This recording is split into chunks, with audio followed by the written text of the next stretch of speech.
Bismillahirrahmanirrahim. Assalamualaikum warahmatullahi wabarakatuh. Sekarang saya akan menjelaskan praktikum 6.6 mengenai kelas dengan satu objek. Jadi saya jelaskan terlebih dahulu apa itu kelas ya. Jadi berbicara mengenai bahasa pemrograman Java, seperti yang saya sudah jelaskan bahwa Java itu mendukung pemrograman berorientasi objek atau yang kita kenal dengan istilah OOP, Object Oriented Programming. Di Object Oriented Programming kita mengenal istilah kelas. Apa itu kelas? Saya tidak ingin mendefinisikan secara teori, tapi saya ingin memberikan sebuah analogi mengenai apa itu kelas.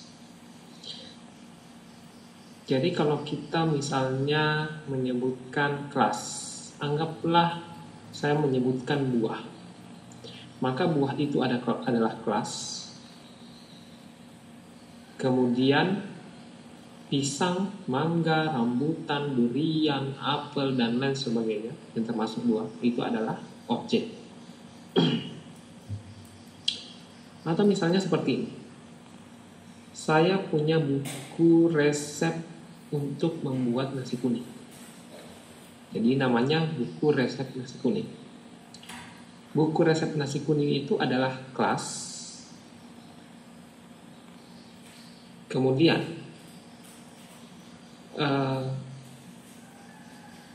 resep saya itu dipakai oleh warung A, warung B, dan warung C untuk membuat nasi kuning dengan mereknya masing-masing. Anggaplah mereknya adalah nasi kuning A, nasi kuning B, dan nasi kuning C.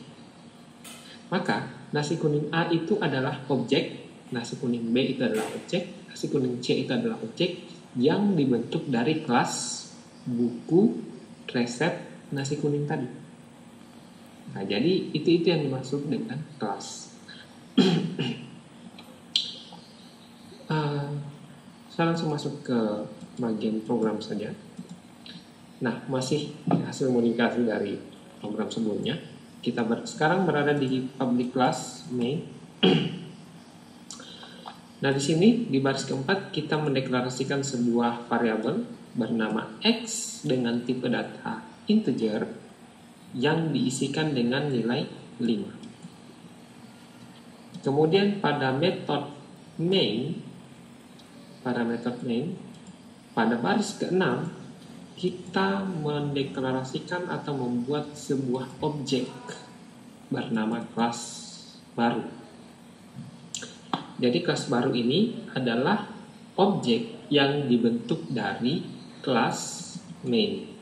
Jadi sintaksnya seperti ini. Nama kelas, nama objek sama dengan new dan kelas main diikuti dengan buka tutup kurung.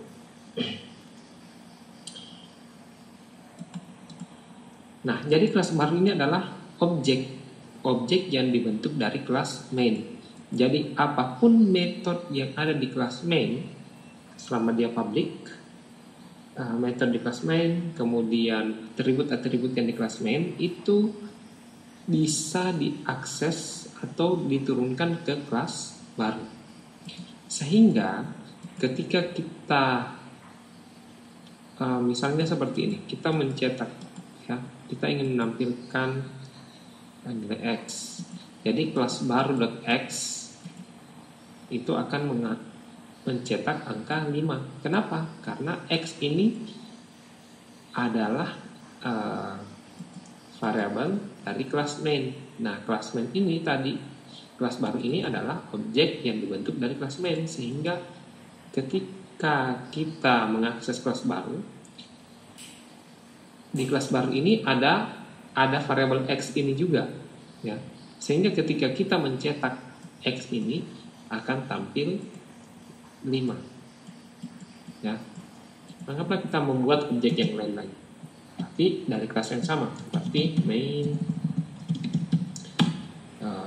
kelas 2 misalnya, kemudian new, kemudian main, koma, kemudian kita cetak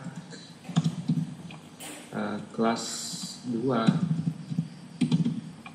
kan ketika akan dicetak, nah dia akan juga menghasilkan angka 5 karena dia setiap objek baru ini mewarisi variabel ini juga. Nah, kira-kira seperti itu. Anggaplah misalnya saya ganti dengan Y. Di sini akan error. Kenapa error? Karena objek ini tidak memiliki variabel ini. Kenapa objek ini tidak memiliki variabel ini? Karena kelas pembentuknya tidak memiliki variabel Y. Ya, seperti itu.